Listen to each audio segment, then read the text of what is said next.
Alright, so I just went and picked up this brand new 18-ton gas log splitter from Lumberjack. I don't know much about this brand. The only store I've ever seen that has sold Lumberjack products is a store in the Midwestern United States called Fleet Farm, which is where this came from. This was kind of a spontaneous buy. I wasn't really in the market for one, but I saw this on sale for $699 US. So I decided to go take a look at it, and thankfully there was one already assembled, so I really got to look this thing over. And honestly, this thing kind of checks a lot of the boxes of things that I'd be looking for in a log splitter. Now, this unit here is the 6th log splitter that I've ever bought over the last few years, and I've kind of been learning some things over the years about what to look for and what doesn't work and whatever, and I've just kind of been comparing every model I've ever had. So I kind of wanted to talk about that before I go and try this thing out. So this here is my 7-ton Champion log splitter. Got a tiny little 80cc engine on there, but it is gas, so it does, I think, way better than an electric counterpart to this size. I did modify it. I made a wider wedge on there, and then I made an extension for the push plate to help push the rounds all the way through the wedge, and then the wide wedge helps split the wood apart. Of the 6 log splitters I've ever had, I've actually had this model twice, and the reason I bought this again is because I really liked the first one I had and kind of regretted selling it, so I thought I would, you know, buy this one and give it a try again. And there are things about this that are really nice, and then of course there's things that aren't good. This Champion here, this Lumberjack, and then the last splitter I had, which was a 20-ton Husky log splitter, all 3 of them share the same kind of frame design. They're all what's called a half beam log splitter. So instead of having a full piece of steel all the way to the back of the cylinder and then mounted to the back of the cylinder here, it only goes halfway. And it uses these heavy steel pegs coming off of the cylinder to keep the cylinder from going backwards. There's a heavy steel plate here, so when you exert force towards the wood you're splitting, it pushes these pegs back into this heavy steel frame back here. And so the cylinder kind of just, you know, it's out in no man's land. It's not connected to anything back here, but it is incredibly sturdy. The Champion is the same way. Uses the same little pegs there. And then my Husky 20-ton splitter was the same way as well. Now, prior to these 3, I had a super handy 20-ton splitter, which was similar, only the you know, the push plate coming off of the cylinder wasn't connected to anything. It could go up, down, side to side, and it could break and bend the cylinder, and it was super sketchy, and they were prone to breaking. I've seen a million horror stories about those super handies. So a half beam design is okay just as long as it's proper, and the reason that these and my Husky are okay is because whether or not there was a wedge or a push plate coming off of the cylinder, they have this little mount that goes over a track, so to speak, and that keeps, you know, keeps the ram and everything from going up and down and side to side, so it can't bend. Champion's the same way. It's got this little plate here that goes along the side of the frame, so I have no problem with half beam designs. But anyway, it's kind of funny, this Lumberjack has basically the wedge is already as good as it can get. This Champion, when I got it, the wedge here was super skinny. It was probably only a half of an inch wide. You know, and it did a good job of splitting wood, but it didn't spread the wood apart. And so then you know, end up getting stuck with your rounds kind of not wanting to separate. And then of course the little push plate that was on here, it would stop a few inches short of the end of that wedge, so I made an extension so it pushes the wood all the way through that wedge. It literally stops like a quarter of an inch away from this wedge. This wedge, however, is already perfect. It has the skinny sharp part, gets the wood split, and then eventually it widens out, splits the wood apart, and yeah, that's an awesome thing to have on there. So this is an 18 ton, this is a 7, and my Husky was a 20 ton. This little 7 ton does a surprisingly good job for the size that it is. Obviously it can't do anything that's huge.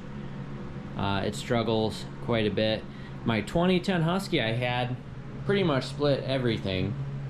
And being that this is rated only 4,000 pounds less when it comes to force, I would think that this thing would split just as good as the Husky. But the nice thing about this is it's not as big, it's not as heavy. Obviously it's got a bigger engine on this than my Champion. This is a 208cc engine.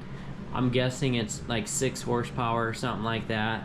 I have no idea what the horsepower rating of an 80cc engine is. I'm sure it's just a few, maybe 2 or 3 horsepower or something like that, but I'm honestly not sure. But my Husky had an engine about this size on it, and it worked really well. This has a 2-stage, I think 15 gallon per minute pump on there. I don't know a lot about hydraulic pumps. It is surprisingly small looking, which is weird, but I guess I'm kind of used to the larger pump on my case tractor and my mini excavator. But it's got the auto return valve, which, you know, most log splitters have that. One thing I really like about this Lumberjack over this Champion is that, just like the Husky, this Lumberjack has a strong frame, and then it has the hydraulic reservoir separate from the main frame of the machine. In this case, the Lumberjack is utilizing, you know, the hydraulic tank as the rear axle, or the rear axle as the hydraulic tank, however you want to word it. But Husky was the same way. But on this Champion, the hydraulic tank, it doubles as the main frame of the machine, and I really don't like that. Obviously this thing's tiny, so there's not a lot of room, you know, they kind of had to make everything as small and as tight together as they could. So if you were splitting with this, and for some reason you like ripped the wedge off the end of that, or you cracked this for whatever reason, it would spill all the hydraulic fluid out, and then, you know, you'd be screwed. So I don't like that. I want the main frame of the machine to be as sturdy as possible. This is probably about 1/4 inch steel. It's not an I-beam, but it still looks like it's pretty beefy, and that's kind of what you want. You don't want to tear the structure of the machine apart by exerting a lot of hydraulic force. This little thing here, it's extremely low to the ground, so if you're fat like me and you have a bad back, it kind of sucks having to bend over, or you have to kneel over, or you have to sit on something while you're using it. Otherwise you're just going to be bending over and your back's going to be killing you. That completely drives me crazy about this thing. And I actually had planned on like making something to get it a little bit higher, maybe putting some different wheels on it and kind of modifying, fabricating some metal parts to lift it up off the ground. That's a huge issue with this one. Obviously this here is up a little bit higher.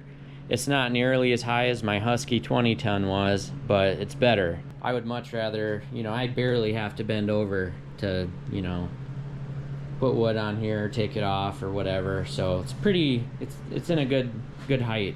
Now this one here is not DOT legal, so you can't pull it behind a vehicle. That's why there's no coupler for a trailer ball. Although it does have this little kind of kickstand type deal that pivots. Obviously right now it's in the, you know, standing position, but all you have to do is pull this pin out and you can turn this, and then it has it's set up to pull behind like a 4-wheeler, side-by-side, or lawnmower, garden tractor, or whatever. I really liked that about this unit, because that's another thing I was going to modify on this Champion. Is I was going to try to come up with a way to hook this up so I could pull it around the yard with a garden tractor. And right now all it has is just a little handle, which is fine. But if you got to go across the yard with it, you know, you have to bend over and you got to pull it. So it's pretty cool that this Lumberjack is already set up for pulling behind something. But like I said, it's not DOT legal, so, but that really doesn't bother me that much. I know it's important to some people, but I absolutely hate pulling log splitters behind vehicles, especially if you live in a place where the roads really suck. My Husky 20-ton, I bought that thing home from Tractor Supply, and I really didn't have to go too terribly far, but the roads were rough and it was bouncing all over. Sometimes they'll claim like you can go 45 miles an hour with certain splitters, but where I'm from, I couldn't even really go over 20. It was bouncing so bad. So it really doesn't bother me that this isn't DOT legal. That is one thing this Champion has over this Lumberjack. This thing, obviously it's small. I don't think it weighs any more than like 120 or 130 pounds. So I can actually, if I can stick my hand underneath the pump on here and my other hand underneath the main frame, and I can lift this up myself, set it in the back of my truck. It's heavy, but it's doable. And so if you're traveling around splitting wood for people or whatever, you know, you can load this. One guy can load this himself, unload it, whatever. So that's kind of cool. In this case, you can't tow it, so you either have to have a trailer or a ramp to get it into the back of your truck. In my case, I have a winch that I have on my truck. So I thought about making some sort of thing over here where there's like a wheel coming in contact with the ground, so this whole thing would roll, and then I could just winch it up onto the back of my truck if need be. But honestly, I have this in my shop right now because I wanted to go over it and get it ready to split, but I am going to be taking that out to where I have my wood pile. So I really don't move splitters around much, so I'm not that concerned about modifying this so then it's easier to load in my truck. And I have a trailer too. It's not a huge deal. It's got a little handle on here, so it's very easy to pick it up and roll it around and whatnot. What else? I do like how it's got these little wings here next to the main frame that are adjustable, by the way. You can go, right now I can go up with these and or push them all the way down, which is how they are now. And that just kind of, it's wide, so it should help, you know, keeping your rounds from falling off the side when you're splitting them. That way you don't have to bend over any more than necessary.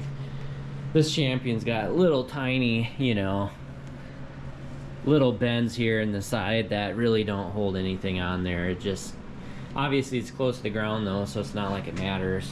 I really didn't get any paperwork with this. I saw this model, and then when I, you know, grabbed a ticket and went to buy it, I thought it would come in a box, and surprisingly the forklift guy brought me this already put together. It didn't come with any paperwork, but it did have this kind of zip tied to the valve. 18 ton 208 cc engine, maximum log length is 21 inches, cylinders 3.5 diameter, 19 stroke, pump 14 gallon per minute, 2-stage, 2.5 gallon hydraulic capacity, auto return, cycle time 7 seconds. So kind of funny, every time I buy a log splitter and I mention the cycle time, and then somebody watches the video of using it, somebody always says something like, oh, that cycle time's way slower than it says. Like, who cares? You know, whatever. It's the way it is. I know if you're in a hurry, the cycle time probably matters, but you know, for me, it's like, I split wood for fun, and that's, you know, it's just a little hobby of mine. I like to buy different splitters, test them out, see if I like them, see if I don't. Buy, sell, trade, whatever. And so like I said, this is the 6th one that I've had in the last maybe 2 years. I can actually put up on this video here all the other ones I've had. I think my first one was a Champion 7-ton gas, and then I had a Wen electric one, then I had a super handy 20-ton, then I had a Husky 20-ton, and then I had a Champion 7-ton again, and then a Lumberjack 18-ton, so 6 of them. I would much rather, you know, have a slow return time for the wedge or the push plate than to have to split something by hand with an axe or a maul. So got to pick your battles, you know. I would not enjoy splitting wood if I had to do it by hand, and that's why I buy power equipment, because it's fun. So I really don't care about the return time. Let's see, it's got, for a warranty, has 3 years on workmanship, which I believe is, you know, the welds and all that. 3 year on engine, which, you know, in China, this is made in China, by the way.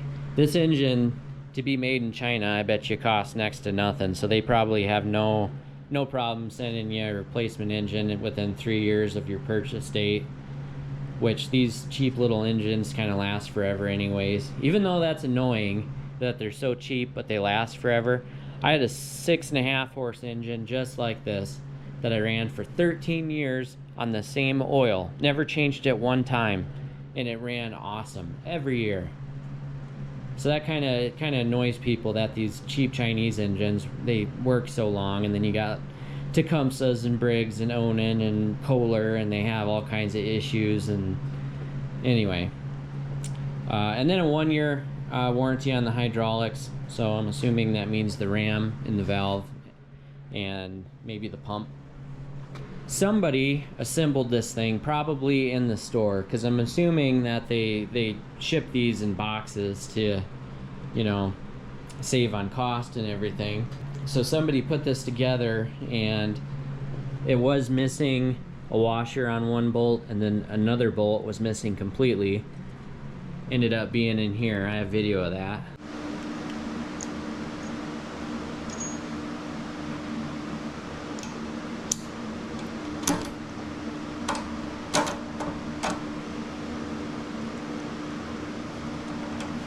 This is the oil they gave me.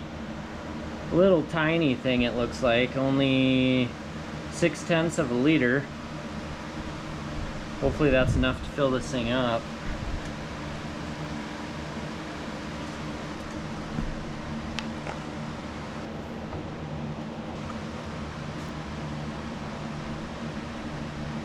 Looks like pretty thin oil. Jeez, what is this stuff? Literally just says 4-stroke engine oil. Man, that's thin.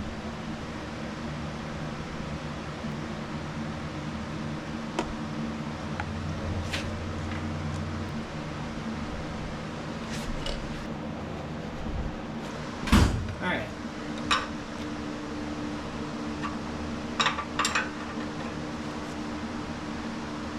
Now I don't have any hydraulic oil for this here in my shop,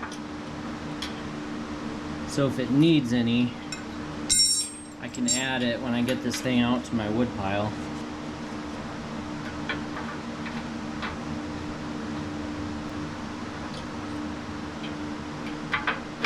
Looks full to me. This is the 17 millimeter.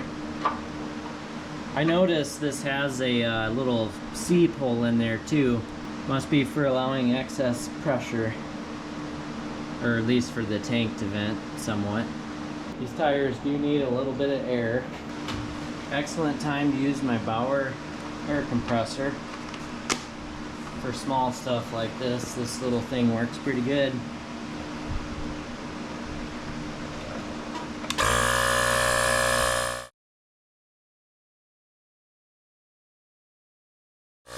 Good enough for me. This one's not really low, but add a little bit.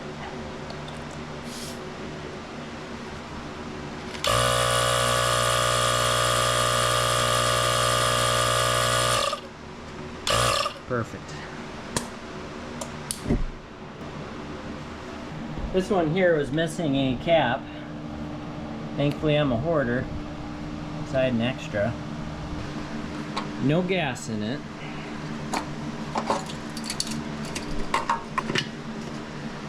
Oh yeah, it's bone dry.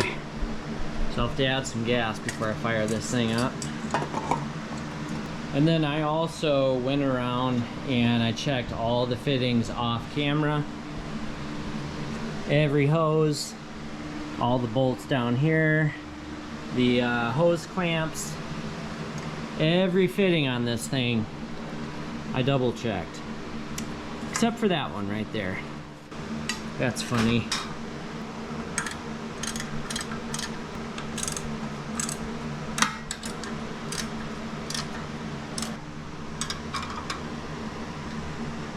Okay.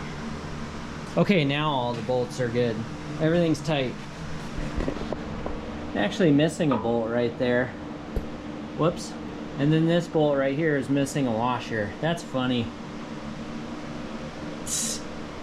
Alright, I can't even make this up. So I was just taking this bolt out right here because there's no washer on it. So I was gonna throw the bolt in my thread checker to see what bolt I need to get for it, and then I was gonna grab a washer, and then I just happened to look over.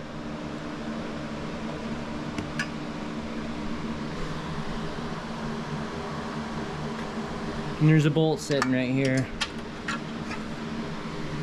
Isn't that funny? I mean, it's a little bit ridiculous, but I literally dragged this thing off of a forklift onto the back of my truck and then came home and then slid this thing down a ramp, wheeled it into my garage, and this bolt never fell off. So that's kind of cool. So put that back on there.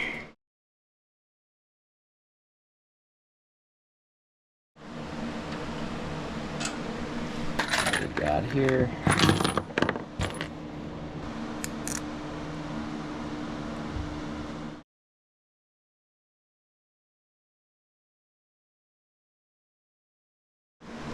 All right, now we're good.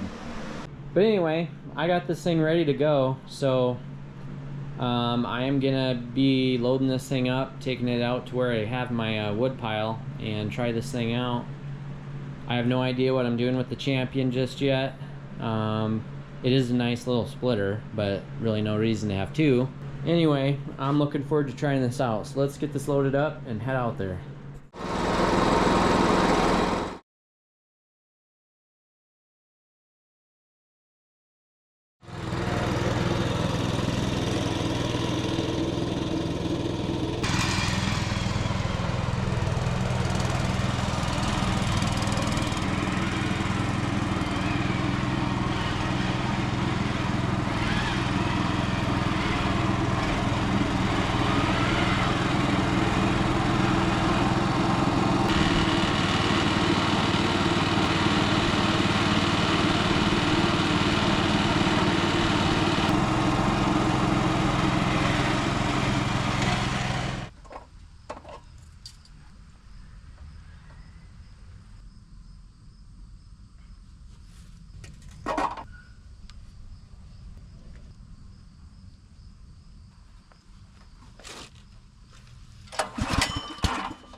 So I am completely blown away by this log splitter.